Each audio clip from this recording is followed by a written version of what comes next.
Hello, everyone, and welcome back to Voitin. Today, I'll be going over the Challenge All Stars 4 cast assessment. I know the cast has been out there for a while, but I want to talk about the cast when we get closer to the day of All Stars 4 starting. And I'm looking at my imaginary watch right now, and we are a week away from the beginning of the season. So let's talk about it.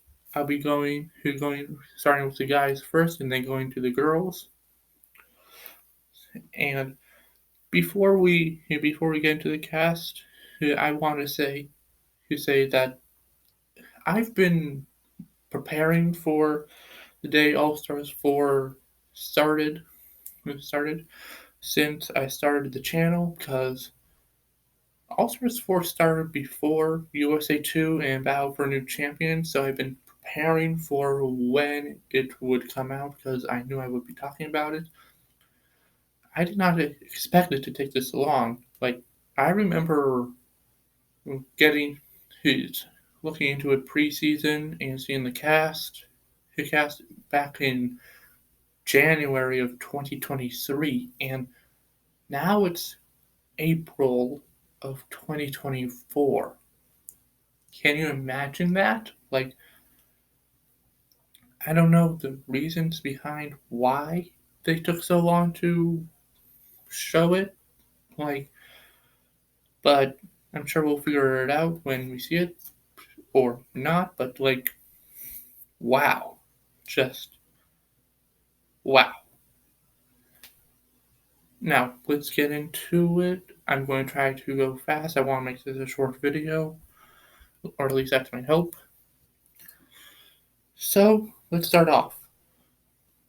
And starting us off, we have Ace.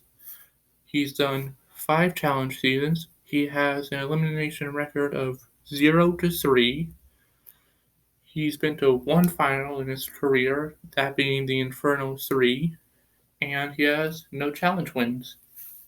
Now, performance-wise, normally I would put Ace in the bottom half of any challenge season he participates in, but given the diversity of the men in this cast, I think Ace has a decent shot of perhaps making it to a final this time around. Don't hold me to that, but things are looking better this time than previously. Next up, we have Adam Larson. He's done 3 seasons. He he has an elimination record of 0-1. That one elimination being back in the Gauntlet 2, where we last saw him, where he was the team captain, and he went up against Derek and lost. We haven't seen him since, so this is him making his challenge return. Now, performance-wise, he's a champion, and based on his cast photo, I think he's remained in good shape. He's been out of the game for a while, but I think given the diversity of this cast, on the men's side at least, I think Adam has a decent shot of making it to a final and perhaps taking home a second championship. Now, third man we have Brad Firenza. He's done 12 challenge seasons. He has an elimination record of 8-7, and he's been to one. He's been to 5 finals, 6 finals, no 5 finals, yeah. And he has 1 championship win. Performance-wise, like, he's Bionic Brad. I think he's going to perform really well. I think he's an elite competitor going into this season, and I think if we saw him perform as best on All Stars 3, based on this cast, I think we're going to see an even more elite Brad on this season. Now, moving on, we have Brandon. He's done 5 challenge seasons. He has an elimination record of 3-4, and those 3 elimination wins came in a single season, that being Cutthroat. Now, performance-wise, I think Brandon has a statistical advantage on most of these guys, but we've seen Brandon drop the ball on other seasons he's participated in. So this could go either way. Either he's going to be a great competitor this season and we're going to see him go the distance, or we're going to see him get the short end of the stick and he's going to go home early. Next up, we have Derek Chavez. He's done 4 challenge seasons. He has an elimination record of 1-4. And performance-wise, he's never done the best out during his career. He's made it far deep into only one challenge season, that being Battle of the Seasons.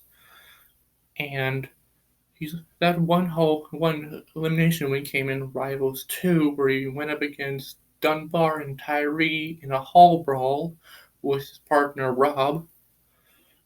That was a pretty good elimination, but other than that, he's gone home first. I don't know. I have high hopes for Derek this season. I think just based on the cast, I think he's probably in the middle somewhere, and I think he's learned some stuff from his good friend John A. And I don't know, maybe he's learned how to better play in the challenges, the dailies, and has a better social game this time around. So I think we could see Derek go farther than he's ever gone before. Who knows? Next up, we have Jay Gotti. Wow, can't believe we're talking about him again. He's done 1 challenge season. He doesn't have an elimination record. He never went to elimination that one season. And he's made it to one final, but he quit that final when he couldn't drink the drink. And we haven't seen him since. I'm shocked we're talking about him. I thought he would never get any chance of getting a return. But here he is, and I think Jay has a tough road ahead of him. I don't think he's that good of a competitor, and I think people want to go up against him just to, if there is a chance that the people will be making calls out in the elimination on who they want to go up against, I think 9 times out of 10 they'll choose Jay. Next we have Kefla, who we haven't seen since the very beginning of the challenge, with that being like the second season of the challenge, back when it was Road Rules versus Real World. And he's been to, like I said, he has been only to 1 challenge season. He doesn't have an elimination record because they didn't have eliminations back then. And I mean, as far as performance goes, he is a champion. He's still in good shape. I think he's probably one of the older competitors on the season, but we've seen people in their 50s and their late 40s come on these seasons and do pretty well. So I think Kefla has a decent chance of making it far into the game. The only issue is he doesn't have any connections going into the season, so I think he'll be an easy person to call out. Next, we have Leroy coming out of retirement to compete on this season. He has 12 challenges. Yes, but he's done 12 challenges. He has an elimination record of 9-5. And performance-wise, Leroy's probably the top competitor on this season. He's always done well in these challenges. He's still in great shape. And even though he doesn't have an actual win, he's been to 5 finals. He's always done really well. And I think if Leroy can't get a win this season, I think he's never going to be able to get a win. Putting the pressure on. Next, we have Ryan. He's done 6 seasons. He has an elimination record of 3-5. And performance-wise, Ryan's never done well. He's always been an easy person to eliminate. So I think Ryan's going to be one of the first few out. That's just my honest opinion, and I'm okay with it. Here we have Steve. He's done 2 challenge seasons. He has an elimination record of 1-2. He's never made it to a final. And I think based off his performance on All Stars 2, I think Steve is an out of the box sinker of a player. And I think this season he's not going to have. He has more connections than he did going to All Stars 2. I think he'll have an uphill battle like Jay and Kefla compared to other players that we've talked about and will be talking about. But Steve has shown that he is good in these challenges. He's come in second in multiple of them. He's come in first also. So I think he can give us a real good performance on this season. Next, we have Syrus. He's done 8 challenge seasons. He has an elimination record of 2-4. And when it comes to Syrus, you can get what you get. I don't know. No, he's done well in his challenge career early on. These later seasons, he's done decently.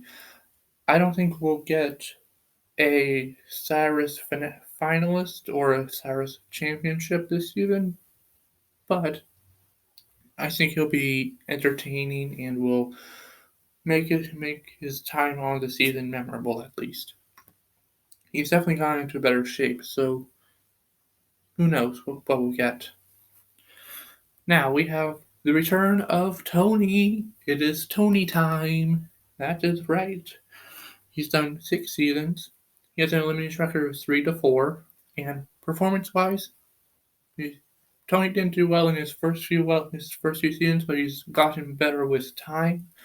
And now he's coming out of retirement. He's coming back to the challenge world, and I think if Vendettas and Final Reckoning was peak Tony when we last saw him, I think this season will only improve on that. So I'm excited. Let's get it. Let's get more Tony time. That's right.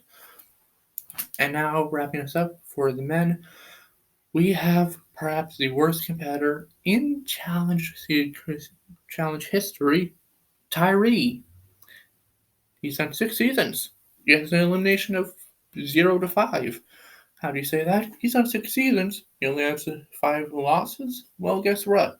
He quit on one of those seasons. So, yeah, 5 elimination losses, but 0 wins. Performance-wise, I'm not going to sugarcoat it. I think Tyrie's going to be the first one out. He's not a good competitor. It's between him and Danny Jamieson for the worst challenge competitor of all time. It's always been those two. And I think if Tyrie gets an early out, if he's the first one out, another elimination loss under his belt, I think he's going to be determined as the worst competitor in challenge history. No debate anymore. It will be him. So we've had people come back from being deemed worst competitors of all time on All Stars, but I don't think it'll be in the cards for Tyrie. I think he's going to be the first one out. I am calling it now, and I'm willing to put money on it. Now we get to the women of this cast, and the women are stacked. The men look like little babies compared to each and every woman on this cast. Now, let's get into it. Starting off with Averey. She's done 2 challenge seasons. She has an elimination record of 2-1. And Averey's always been a dark horse competitor. We've only seen her compete on one season because the last season we saw her on Rivals 3. She was unfairly removed because her partner at the time, Leroy, had a pinched nerve in his back and they were removed from the game. She's never gotten called back. Leroy's on the cast. I think Leroy definitely owes her for that. And I think she'll do really well on the season. We don't know what she's fully capable of, but I'm looking forward to seeing that. Now we have Ayanna. She's done 4 seasons, has an elimination record of 2-0. She's undefeated so far. And I think Ayanna will bring the drama. She'll bring the strength. She'll bring the heart. And I'm looking forward to seeing what Ayanna gives us on the season. Now, moving on. Cara Maria. We have the official return of Cara Maria. We've already had her in battle with the new champion going up against Michelle, which she lost. But now we get the official return. She's done 14 challenges. She has an elimination record of 13-6. That's impressive. And performance-wise, obviously she's one of the top women on the cast. She's one of the top performers of the season, most likely.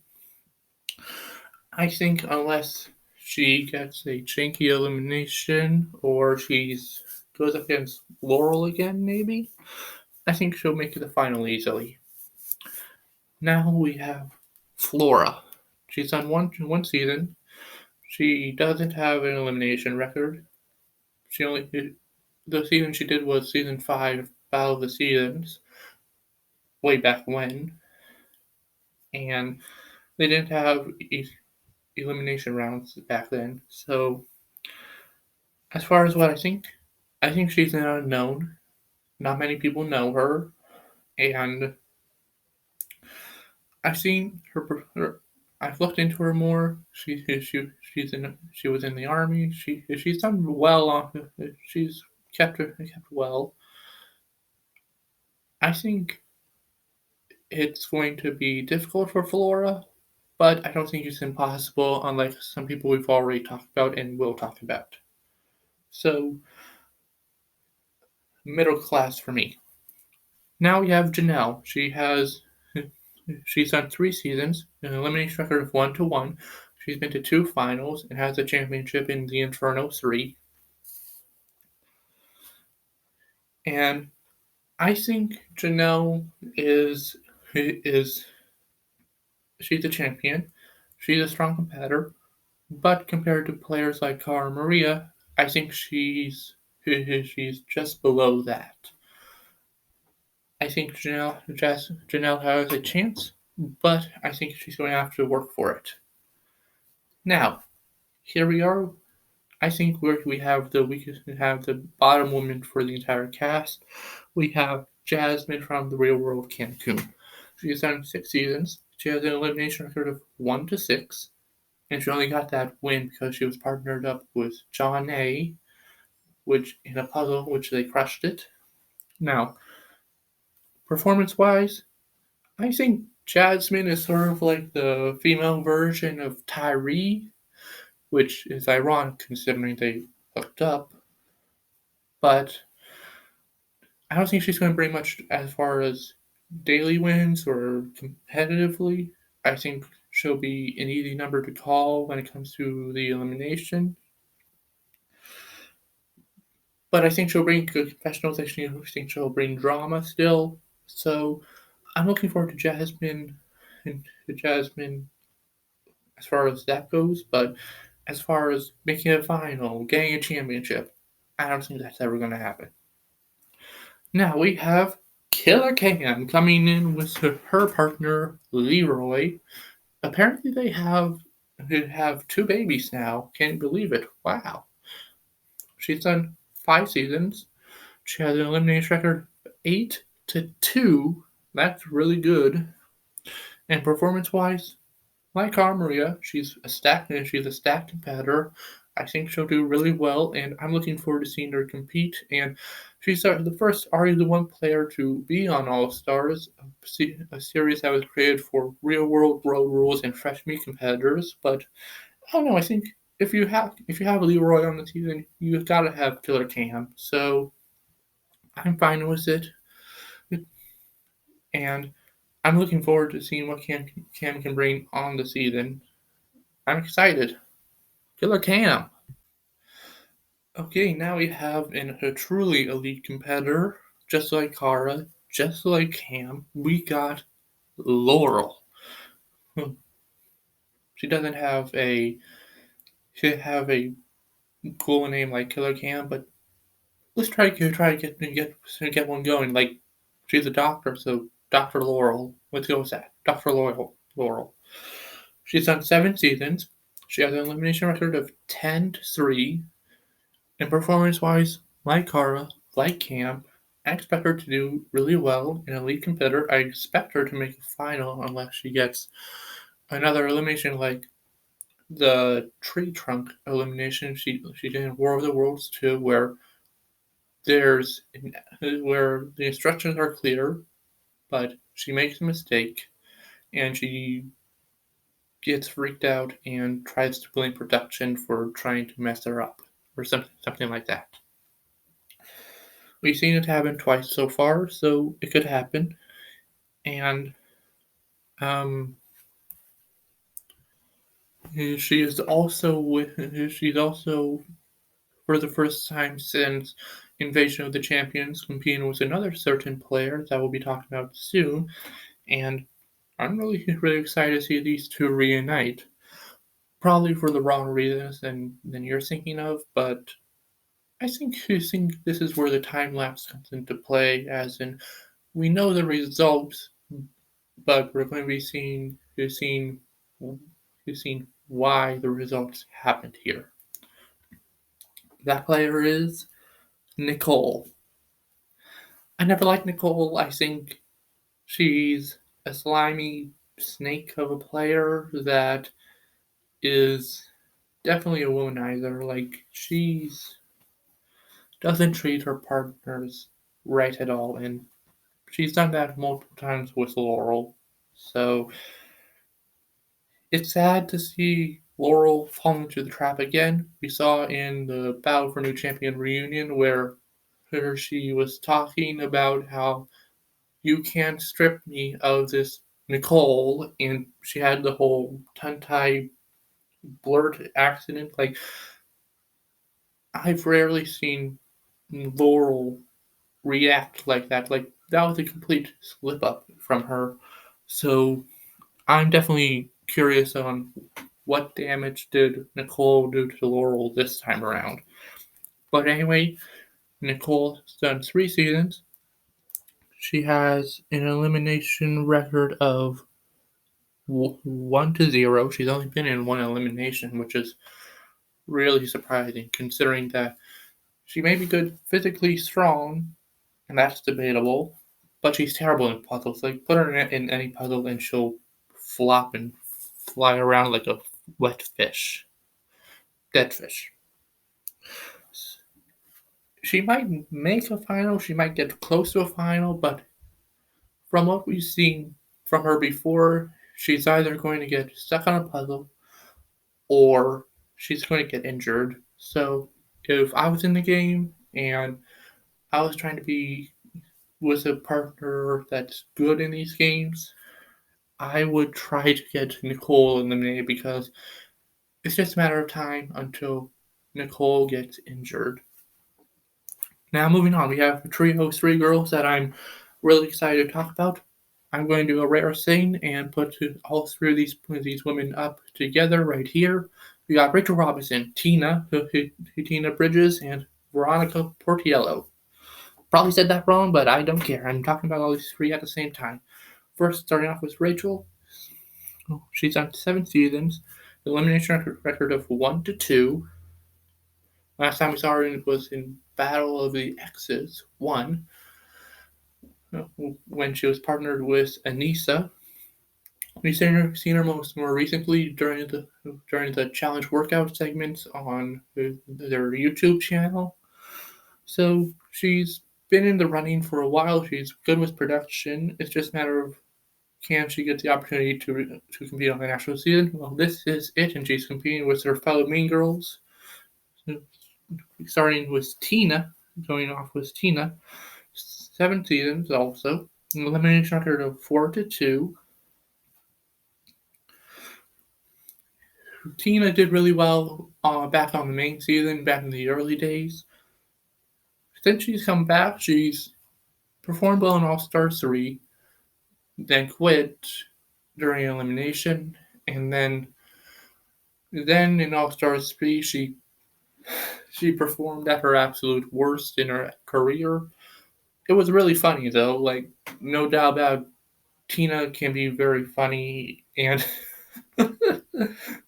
sorry, just I just have the image in my head where she flipped who flipped on the swing and she just plummeted. Like sorry, sorry, highlight for me anyway.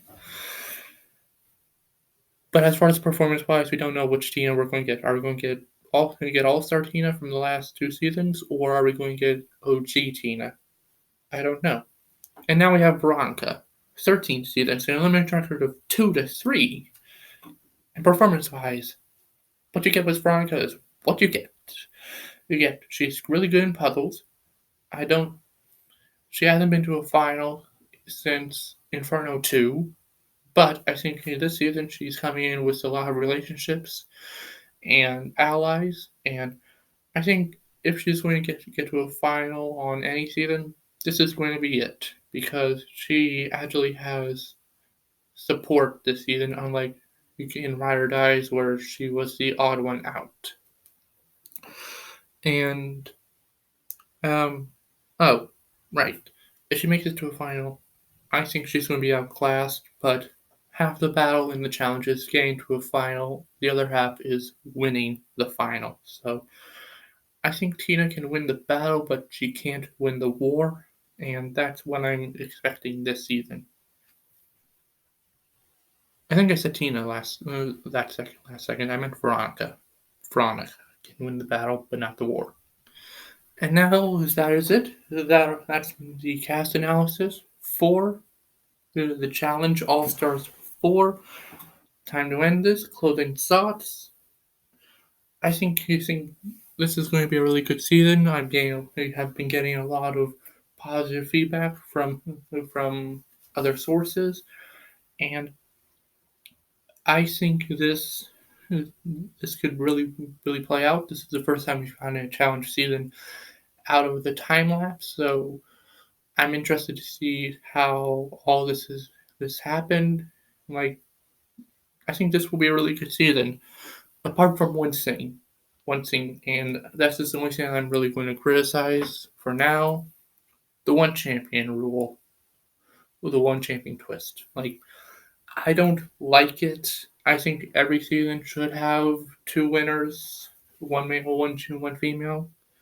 We just had it with Battle for New Champion with Emmanuel winning and Nerys getting second, but it really should have been Emmanuel and Nerys both winning and getting the title.